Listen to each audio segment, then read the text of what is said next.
How's it going? Nice to see you again on a beautiful evening on the Isle of Wight. Welcome back for another beach talk. Now, when I climbed back in Caguwa, the group that we climbed with brought in or introduced a leave no trace approach to climbing the mountain.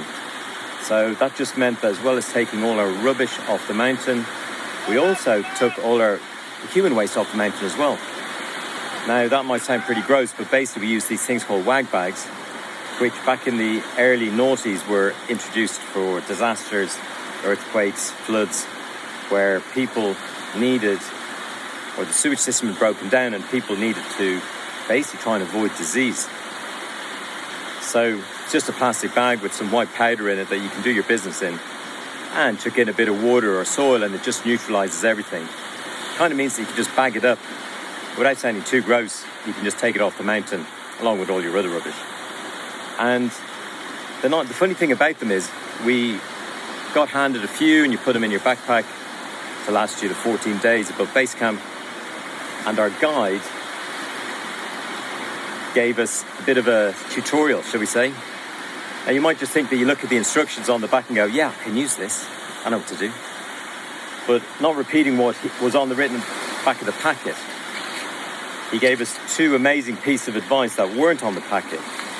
Advice number one, take the tissue and put it in your zip pocket, close the zip. You do not want to lose the tissue.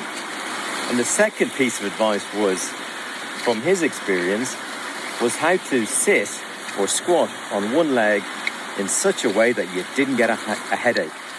Now, you tie your shoelace at 6,000 meters, you get a headache. You walk at the slowest pace, you get a headache. Try and put up a tent, you get a headache. Bend over, you get a headache. You get the idea. Now, I won't do a full demo of how to sit at 6,000 meters on one leg or squat on your hunkers, but it works, and it's two pieces of advice. When you have a call of nature on the side of a mountain with 40, 50 mile an hour winds, both pieces were invaluable.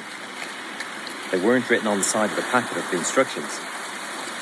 And the beautiful parallel with financials is that there are so many things that you will be given instructions on. What does the balance sheet mean? Revenue recognition, cash flow forecasting, valuation of your business. I could make the longest list of things that, of course, there's the instructions on the side of the box of the packet. There's the theory. But when it comes to you and your business, it is a case of having people that can pump advice gently, firmly into you and your business. That's just a game changer. It might be 1, 2, maybe 3 comments from a person who either sits on your board or you have a regular contact with or is plugged into your business that helps you fill in the gaps. When it comes to doing your business, you know exactly what you should be doing to enjoy the experience. So there you go. If you've used a wag bag, I'd love to hear or what circumstances you had to use it, whether it was on a mountain, hopefully not in a disaster situation. And if you've got other great killer piece of advice that someone may have randomly just told you and it's stuck in your head, whether it's been for the last 12 months or from many moons ago, it'd be great to hear it as always. From a very calm evening, I'll see you on the next one. Cheers for now.